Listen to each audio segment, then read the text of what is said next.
Hello everyone, welcome to Indian current affairs podcast channel.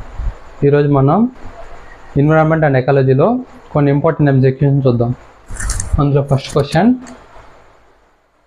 Indian coast guard నిర్వహించిన operation Olivia లక్ష్యం ఏమిటి?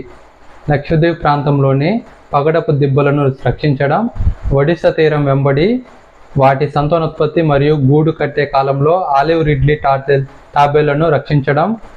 మూడోది, అండమాన్ సముద్రంలో అక్రమ చేపల వేట కార్యకలాపాలను నిరోధించడం. నాలుగోది, బంగాళాఖాతంలో సముద్ర కాలుష్య సంఘటనలను పర్యవేక్షించడం. సో దీని కరెక్ట్ ఆన్సర్ ఆపరేషన్ ఒలివియా అంటే ఒడిశా తీరం వెంబడి వాటి సంతానోత్పత్తి మరియు గూడు కట్టే కాలంలో ఆలివ్ రిడ్లీ తాబేళ్లని రక్షించడం అనమాట దీని యొక్క మెయిన్ ఎయిమ్ అనేది. సో నెక్స్ట్ క్వశ్చన్, వన్యప్రాణుల రక్షణ చట్టం 1972లోని ఏ షెడ్యూల్లో నిర్దిష్ట జాతులకు సంపూర్ణ రక్షణను అందిస్తాయి? సో కింద ఇచ్చిన ఏ షెడ్యూల్స్లో ఉన్న జంతువులకి సంపూర్ణ రక్షణ, ఎటువంటి హానికరం కలిగించకూడదు అనమాట. అది ఏ షెడ్యూల్లో మెన్షన్ చేశారు ఈ చట్టం ప్రకారం?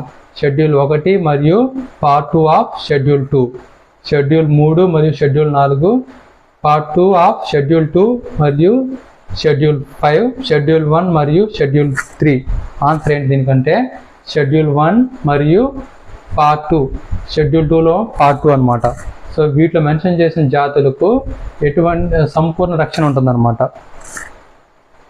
ఎక్స్ప్లెనేషన్ చూసామంటే, వన్యప్రాణుల రక్షణ చట్టం 1972 వివిధ స్థాయిల రక్షణను అందించే 6 షెడ్యూల్ను కలిగి ఉంది. షెడ్యూల్ 2 యొక్క షెడ్యూల్ 1 మరియు పార్ట్ 2, షెడ్యూల్ 1 మరియు పార్ట్ 2 ఆఫ్ షెడ్యూల్ 2 సంపూర్ణ రక్షణను అందిస్తాయి. మరియు ఈ షెడ్యూల్లో కింద నేరాలు అత్యధిక జరిమానాను విధించబడతాయి. ఎవరైతే వాటిలో ఉన్న వాటికి హాని కలిగిస్తారో వాళ్ళకి ఎక్కువ జరిమానా అనేది విధించబడుతుంది. షెడ్యూల్ 3 మరియు షెడ్యూల్ 4లో జాబితాలో చేయబడిన జాతులు కూడా రక్షించబడతాయి, అయితే జరిమానాలు తక్కువగా ఉంటాయి అన్నమాట.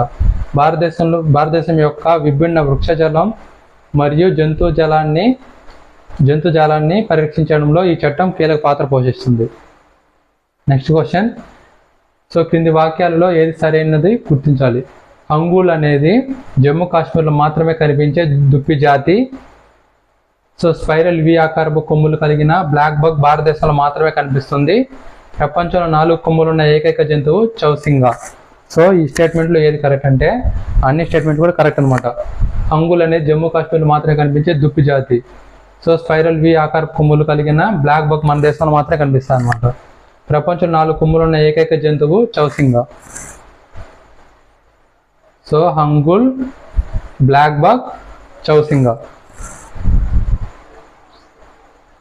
నెక్స్ట్ క్వశ్చన్, కింది G20 దేశాల్లో ఏ దేశం మొత్తం విద్యుత్ ఉత్పత్తిలో పునరుత్పాదక శక్తిలో అత్యధిక వాటాను కలిగి ఉంది? G20 కంట్రీస్ ఇచ్చారు, వాటిలో ఏ కంట్రీ రెన్యూబుల్ ఎనర్జీ ఎక్కువగా ప్రొడ్యూస్ చేస్తుంది? అంటే మొత్తం ఎనర్జీలో రెన్యూబుల్ సోర్స్ అనేది ఎక్కువ పర్సంటేజ్ ఉన్నది ఏది అని అడుగుతున్నారు. కెనడా, జర్మనీ, బ్రెజిల్, భారతదేశం. దీనికి ఆన్సర్ ఏంటంటే బ్రెజిల్ అనమాట. ఎక్స్ప్లెనేషన్ చూసామంటే, బ్రెజిల్ అనేది ఫస్ట్ ఉంది. Canada, Germany, UK, EU, Italy, Turkey. మన దేశం 15వ స్థానంలో ఉంది G20లో. ఎక్స్ప్లెనేషన్ చూసామంటే, G20 దేశాల్లో బ్రెజిల్ తన మొత్తం విద్యుత్ ఉత్పత్తిలో పునరుత్పాదక శక్తిలో అత్యధిక వాటాను కలిగి ఉంది 89%తో. దీని తర్వాత కెనడా ఉంది 66%లో. తర్వాత జర్మనీ 52%. దాని యొక్క ఎనర్జీ రెన్యూబుల్ సోర్సెస్ నుంచి వస్తుంది అనమాట.